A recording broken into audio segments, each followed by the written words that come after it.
अस्सलाम वालेकुम। हम कैम्ब्रिज ओ लेवल मैथमेटिक्स की कंप्लीट वीडियो सीरीज़ के साथ आपके सामने हाज़िर हैं। आज हम एक्सरसाइज 7.5 देखेंगे, जिसके लिए कि हम बुक यूज़ जो कर रहे हैं वो है ऑड्री सिम्पसन की मैथमेटिक्स की बुक। वो बुक चूँकि पूरे कोर्स को कवर करती है तो ऑटोमेटिकली ये बुक ख़त्म होगी तो हमारा पूरा कोर्स भी ख़त्म हो जाएगा। और इसमें चूँकि एग्ज़ाम स्टाइल क्वेश्चंस भी आते हैं तो वो भी आपकी एक अच्छी डेवलपमेंट हो जाती है कि पेपर में कैसे सवाल आ रहे होंगे। शुरू करते हैं। आसान एक्सरसाइज है, ग्राफ्स के ऊपर काम कर रहे हैं। ग्राफ और अलजबरा, ज्योमेट्री और अलजबरा को कनेक्ट किया जा रहा है। 7.5 से मज़ा आना शुरू हो रहा है, थोड़ा सा रियल होती जा रही हैं चीज़ें। अच्छा जी, ग्रेडियंट का लफ्ज़ आया है, वो मैं एक्सप्लेन कर देता हूँ। ग्रेडियंट,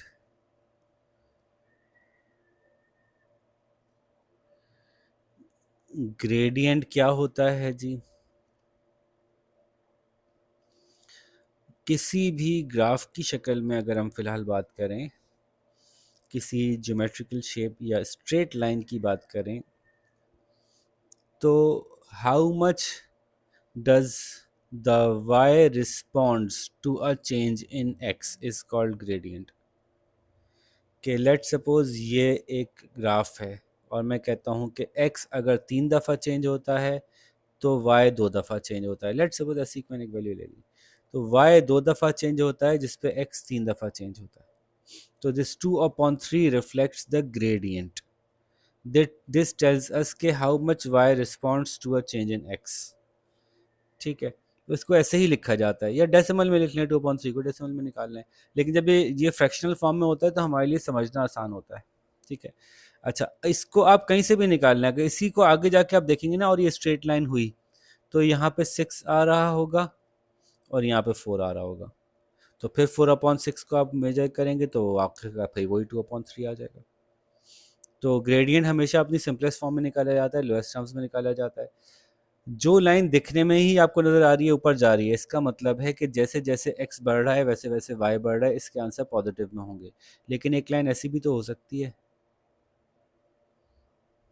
तो x बढ़ता जा रहा है, x1 था तो y5 था, x2 हुआ तो y4 हो गया, x3 हुआ तो y3 हो गया, x4 हुआ तो y1 हो गया। लेट सपोज ये हमने एक डेटा लिया, तो इसमें चेंज इन x कितना है वो नीचे आता है, वो 1 है। लेकिन y में वो चेंज है, वो 5 से 4 हो गया है, वो -1 है। तो जो लाइन नीचे की तरफ जा रही होगी, x आगे जा रहा होगा जबकि y डाउनवर्ड जा रहा होगा, तो हम उसमें y की वैल्यू को माइनस में लेंगे। तो -1/1 इज इक्वल्स टू -1, तो इसका स्लोप -1 है, इसका ग्रेडियंट -1 है। ठीक है, स्लोप का लफ्ज़ और ग्रेडियंट का लफ्ज़ इंटरचेंजेबली हम यूज़ करते हैं। तो ऐसी लाइन जो 1/1 चल रही होगी उसका ग्रेडियंट क्या होगा? उसका ग्रेडियंट ये जो है ये 1 होगा, +1। +1 का मतलब है 45 डिग्री आपको दिखेगा कि 45 डिग्री पे लाइन जा रही होगी। ये 1 है, ये 1 है, ये 2 है, ये 2 है, ये 3 है, ये 3 है। तो वो जो है ना y is equals to x वाली लाइन, उसमें ग्रेडियंट +1 ही होता है और वो 45 डिग्री नज़र आता है आपको। और -1 होगा तो एक के मुकाबले में एक का ही चेंज आ रहा होगा। इसमें 1 कम हुआ, इसमें 1 कम, वो कहीं भी हो सकती है लाइन, यहाँ भी हो सकती है। इसका 1 कम हुआ, इसका 1 बढ़ा, इसका 1 कम हुआ, इसका 1 बढ़ा, इसका 1 कम हुआ, इसका 1 बढ़ा। जो प्रोपोर्शनेटली आप देखेंगे तो वैल्यू जो है वो आपको +1 और -1 की कहाँ नज़र आएगी, मैंने ग्राफिकली दिखाया। अब इन बातों को सामने रखते हुए जब हम एक्सरसाइज करेंगे तो बात आपको समझ में ज़्यादा आ जाएगी। Find the gradient of the following line segments in simplest form. देखिए आगे चूंकि कहीं ये वाई से एक्स को कनेक्ट कट नहीं कर रहा सही जगह पे, तो उन्होंने ये एक पॉइंट दे दिया हमारी आसानी के लिए कि इन दोनों से निकाल लीजिए। तो how much did it make in terms of x, तो 1 2 3 4 5 टाइम्स ये एक्स में आगे बढ़ा, तो 1 2 3 4 टाइम्स ये वाई में आगे बढ़ा, तो इसका ग्रेडियंट है 4/5। बस ये करना है, और अब फर्स्ट स्लोपिंग है तो 4/5 प्लस में ही आएगा। इसमें ये 1 2 3 4 5 6 एक्स में बढ़ा, तो 1 2 3 4 5 6 7 8 वाई में बढ़ा, 8/6। लेकिन ये 8/6 नहीं बल्कि 4/3 होगा। ठीक है, ये देखिए ये डाउनवर्ड स्लोपिंग लाइन है, नज़र ही आ रही है हमें। तो इसमें एक दो, जब पूरा पूरा ये 1 2 3 4 5 6 7 8 9 9 रहा अगर एक्स में तो वाई में बढ़ा गिरा 1 2 3 4 5 6 7, 1 2 3 4 5 6 7 8 9, ऐसे ही है। 1 2 3 4 5 6 7 8 है भाई ये। 1 2 3 4 5 6 7 8। अच्छा मैं इसको ही काउंट कर रहा हूँ। वाह वाह वाह, हो जाता है कभी कभी जब बहुत सारी वीडियो एक साथ बनाते हैं ना, तो जल्दी जल्दी में ऐसा हो जाता है, कोई बात नहीं। तो 1 2 3 4 5 6 7 8 9 एक्स में था, और 1 2 3 4 5 6 7 8 वाई में था, लेकिन गिरता हुआ था, तो स्लोप -8/9 हो गया। लेकिन चूंकि इसको मजीद शॉर्ट नहीं किया जा सकता, तो ये काफ़ी है। इसमें देख लें जी, आप कहाँ से देखेंगे, किस तरह से हिसाब लगाएंगे। अगर शुरू से लगाते हैं ना, यहाँ से लगाते हैं, तो ये हमारे पास यहाँ पे x की सही वैल्यू नज़र नहीं आ रही, तो हम यहाँ से लगा लेते हैं, यहाँ से यहाँ तक। तो x यहाँ से यहाँ तक 2 बढ़ा है, तो y कितना कम हुआ, 1 2 3 4 5 कम हुआ, तो -5/2 हो जाएगा। डेसिमल करेंगे तो -2.5, लेकिन डेसिमल में करना नहीं है। हो गए सारे ABCD, ओके। तो यूँ हमने ग्रेडियंट निकाल लिए, पहला सवाल कर लिया। दूसरे सवाल पे आते हैं। अब लाइन सेगमेंट बनाना है इन ग्रेडियंट्स के साथ, 1/2। खोल लेते हैं जी ग्राफ। 1/2 यानी एक 1 बढ़े तो दूसरा 2 बढ़े। नीचे 2 है तो x2 बढ़ेगा तो y1 बढ़ेगा, x2 और बढ़ेगा तो y एक और 1 बढ़ेगा। तो ये अगर हम x एक्सिस और y एक्सिस देखें, सॉरी, तो ये 2 दफ़ा x बढ़ा तो 1 दफ़ा y बढ़ा, 2 दफ़ा x बढ़ा तो एक और दफ़ा y बढ़ा, तो ये लाइन बन रही है। 2 पॉइंट्स भी ले लिए ना आपने ऐसे, तो आपकी लाइन बन जाएगी, आपका काम हो जाएगा। बात समझ आई। 1/2 का मतलब था कि x 2 दफ़ा बढ़ता है तो y एक दफ़ा बढ़ता है। देखें, x की वैल्यू 2, y की वैल्यू 1। इसमें एक पॉइंट और लेना पड़ेगा, वरना लाइन कंप्लीट नहीं होगी। तो इसको एक और 2 दफ़ा बढ़ाया तो 4 हो गया, इसको एक दफ़ा और बढ़ाया तो ये 2 हो गया, तो ये हमारी लाइन कंप्लीट हो गई। ठीक है। अच्छा, दूसरा देखते हैं क्या फरमा रहे हैं। 3 है, -1/4 है। ओके, लेते हैं जी 3 और -1/4। तो 3 का मतलब होगा, जब कुछ नहीं दिया हुआ तो 3 को 3/1 कहेंगे। इसका मतलब ये होगा कि x1 बढ़ता है तो y 1 2 3 बढ़ता है। ये अगर हमारा x एक्सिस है तो इसका मतलब ये होगा। लेकिन ये जगह मैंने सही नहीं चूज़ की इस काम के लिए, क्योंकि y बहुत तेज़ी से बढ़ रहा है ना, तो नीचे से बनाते हैं।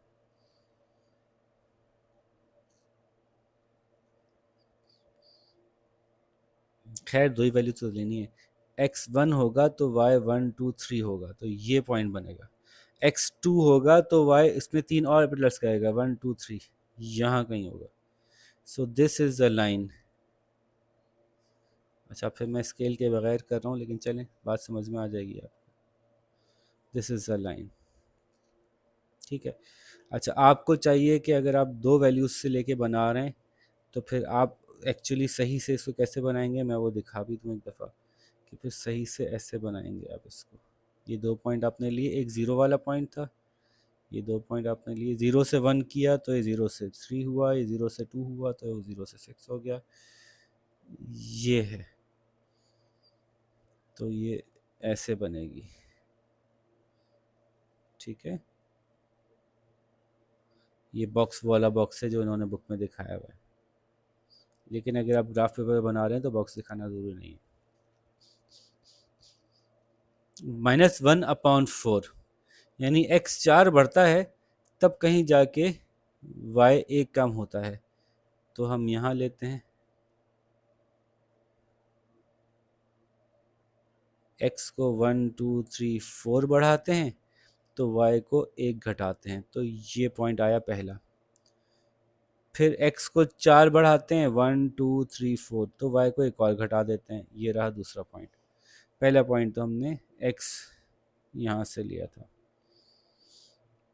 तो इस पे स्केल लगा लेते हैं भाई, ताकि ज़रा साफ सुथरा काम हो जाए। अरे भाई स्केल घुमाना था। सो दिस इज बेटर ना। यस, इतनी लंबी लाइन की ज़रूरत नहीं थी वैसे, ये इतनी काफ़ी थी। सही है। तो -1 की वजह से नीचे जा रहा है, -1/4, तो 4x बढ़ता है तो 1y हमें मिलता है। और कोई क्वेश्चन रह गया भाई पूछने का? -8, तो 8/1 है, तो एक दफ़ा x बढ़ेगा तो 8 दफ़ा y गिरेगा, तो इसमें ज़्यादा जगह चाहिए होगी। ज़ीरो का मतलब क्या हुआ? ज़ीरो का मतलब हुआ कि x बढ़े जा रहा है, y में कोई फ़र्क नहीं पड़ रहा, तो ये कहीं भी दिखा सकते हैं, किसी भी जगह ये x एक्सिस पे आ सकती है या x एक्सिस से ऊपर आ सकती है। तो ये लाइन ऐसे बनती है कि ज़ीरो ग्रेडियंट है। लेट्स सपोज ये x एक्सिस है, ये y एक्सिस है, ये 1 2 3 4 5 हो गया, ये 1 2 3 4 5। तो कहीं भी कोई हॉरिजॉन्टल लाइन होगी उसका ग्रेडियंट ज़ीरो होगा, क्योंकि x बढ़े जा रहा है, y में कोई चेंज नहीं आ रहा। ठीक है, तो ये ग्रेडियंट ज़ीरो शुरुआत में ही होगा। No change in y, only x is increasing. फिर बाकी ग्रेडियंट 1 मैं दिखा चुका हूँ, ग्रेडियंट 6/5 भी आप निकाल सकते हैं, 5 बढ़ेगा और